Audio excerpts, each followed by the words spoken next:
Small group communication refers to interaction among three or more people who are connected through a common purpose, mutual influence, and a shared identity. A premiere on Communication Studies, Volume 1, 2020. It has 6 features that distinguish it from other types of communication. The first is group size, where the general consensus is that small groups should have a size of at least 3 members and a maximum amount of 15 members. Group size is not as important as long as the group is able to accomplish its goal with the help of input from all its members. The second feature is interdependence. This is the effects that you and your group members have on each other, such in 1997. Interdependence occurs when members organize and make efforts to accomplish a task. The third feature is a task, which is the primary reason for the group to exist. The fourth feature is that groups develop norms. These are basically guidelines that the group implements that addresses how group members should behave and approach their task. Whelan, 2010.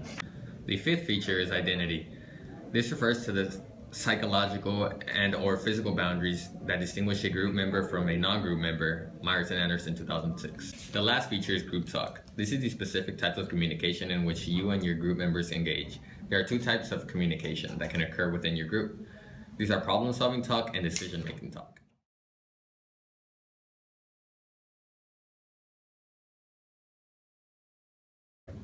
There are 3 advantages to group work. The first advantage is access to members' resources, which is considered to be the key advantage to working in groups, according to Baker and Campbell, 2004. Second advantage is that groups offer a variety in terms of informational diversity and value diversity.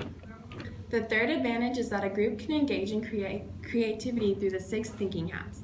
The 6 thinking hats are represented by 6 hat colors: white for facts and figures, red for emotion, black for negative aspects, yellow for positive possibilities, green for new ideas, and blue for procedures used by the group.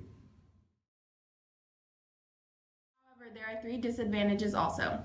First disadvantage is that not all members like group work. Strong feelings of group hate or feelings of dread that arise when filled with the possibility of having to do work in a group can occur, according to S.M. Sorensen, 1981. Second disadvantage is group members contributing less to the task as the size of a group increases. The third disadvantage is group member misbehavior. Perhaps the biggest member misbehavior revolves around group members who are labeled slackers. Slackers are those who fail to contribute equally to a group task. Knowing these 3 advantages and 3 disadvantages associated with group work provides you with tools needed to become a productive member of any group. Small group development. The first stage is the forming stage. In this stage, you and your group members meet for the first time, learn about the task, and become acquainted with one another. Smith, 2001. Most likely, our communication with our fellow group members will be polite and superficial during this stage. Whelan, Davidson, and Tillen, 2003. The second stage is the storming stage. The storming stage begins once you and your group members have established a sense of comfort and some degree of familiarity with each other. You and your fellow group members begin to disagree openly about the group goals and the task, and criticize the lack of progress that is being made on the task. Maples, 1988.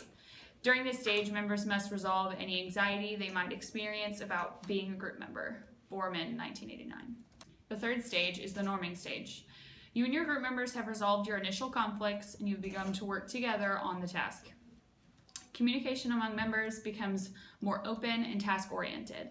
As you and your group members begin to clarify your group roles, develop norms, and determine the appropriate courses of action to take. The second to last stage is the performing stage. This begins when the group begins to focus on task completion, considered to be the stage at which group members produce the most work and you and your group members focus on all your energy on the task accomplishment and goal achievement. Whelan, 2003. In this stage, your group also must overcome any task-related or relational obstacles that may impede your progress, according to Gorin, 1997. The last and final stage is the adjourning stage. Tugman's final stage, adjourning, involves the termination of task behaviors and disengagement from relationships. In summary, groups develop through the 5 stages that reflect a lifespan approach with a beginning phase, growing phase, and ending phase. Socha, 1997. Group member roles. Although there are 19 potential roles that members can play, Bean and Sheets, 1948, 6 roles are particularly necessary in any small group endeavor. Initiator contributor role, also referred to as the task leader. Most importantly, this member makes sure that progress is being done to accomplish the task. I'm the king, listen to me. Today's agenda is you fetch the food, you fetch the pets, and you fetch the ladies. Information giver role. This member offers facts or generalizations that may relate to the group's task. Our project is over whales, and here are some facts. The blue whale is the largest mammal known, and then whales have the largest testes in the animal kingdom, each weighing around a ton. Orienter role. This member challenges ideas in a constructive way. They also suggest alternatives or more solutions. However, this member can also prevent progress by threatening the ideas of other members.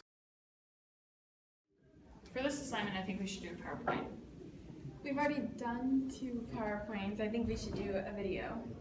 That's a good idea. Recorder role. This member is in charge of taking the minutes of meetings or other information that needs to be kept. They also can be in charge of informing everyone of the next meeting and setting it up.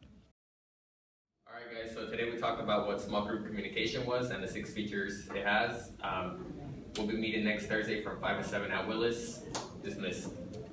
According to contacts.org, the harmonizer meditates the differences between other members, attempts to reconcile disagreements, relieves tension in conflict situations through good-hearted jokes, or a soothing attitude. You're ugly, stupid, and I hate you. Whoa, guys! What do you call a fake noodle? An impasta. Encourager role. This member is responsible of supporting each member through positivity. You know, Meg, you're doing a really good job. Thanks.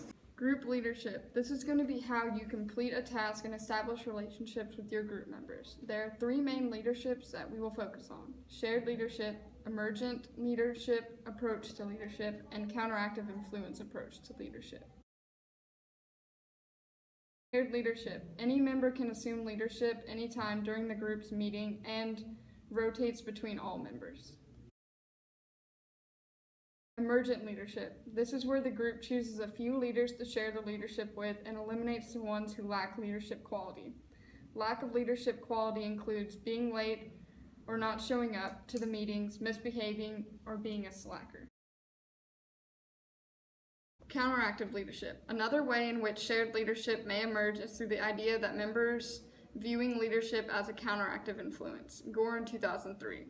This is when the group members encounter an obstacle, one member must counter or remove whatever caused the obstacle. In conclusion, group members need an initiator, contributor, information giver, orienter, recorder, encourager, and harmonizer role. Also, you establish leadership through shared emergent leadership approach and counteractive influence approach to leadership. Whichever leadership approach you choose, just make sure it works with you and your group members. The definition is the process that occurs when group members engage in an expressed struggle that impedes tasks accomplished, and usually arises due to the real and perceived differences that exist among group members. There are 4 types of small group conflicts, Myers and Anderson 2008. The first one is substantive, which is centered on group member critical evaluation of ideas. Second one is affective, which centers on how group members' behavior disrupt the group and impedes progress. The third one is procedural, which centers on group members' use of procedures to 1, critically evaluate ideas, or 2, confront disruptive behavior. And the fourth one is inequity, which centers on group members' perceived imbalance between contributions. So when addressing a conflict, individuals would choose 1 of 5 conflict handling styles based on 1, they're concerned about meeting their own needs, and 2, concerned about meeting the needs of other individuals in the conflict. Rahim, 1983 and 2002. So the first conflict handling style is the avoiding conflict, which is the low concern on meeting both yourself and group members' needs. It'll appear you will be uninterested toward the conflict. The reason members would use this is because they view conflict as being useless.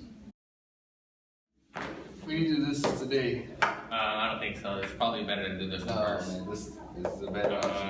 Obviously this one. I'm pretty sure the teacher wanted us to do this. The second style is a dominating style.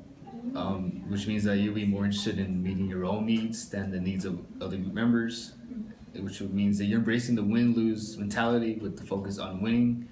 Consequently, you'll be violating the trust from your group.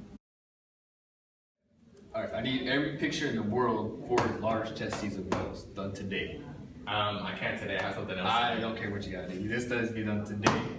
5 minutes. All right, I got you. Handling style is compromising conflict style. It's just to strive to find the middle ground on meeting your own needs and meeting the needs of group members. One issue is that it forces group members to give up something, which over time could be a member feeling unappreciated. Your coffee's ready. That'll be $4. I'm not paying $4 for that. I want it for $2. I'll put the stir in for $2.50. Fine. The fourth handling style is obliging conflict style. You're highly concerned about meeting needs of group members while ignoring your own needs. You might choose this style because you value the relationship or have strong desire to be accepted. Consequently, you may not appear confrontational because you fear hurting the group's feelings. Caitlin, I was gonna do that part. But I want to do the part. No, let me do the part. Guys, I was already doing another part, but I'll just do the part. It's fine. Rock on. The fifth and last style is the integrating conflict style. Is you're concerned with meeting all needs of both yourself and all group members. You refuse to sacrifice any needs for the good of the group. This one is the preferred style among groups because it produces higher quality outcomes. In some cases, you might want to combine the styles. If workplaces such as like a business office, a manager would use obliging conflict with their superiors, integrating style with the subordinates, and a compromise style with their peers. I want to go to a movie. But I wanna go to dinner. Let's go to the movie tavern.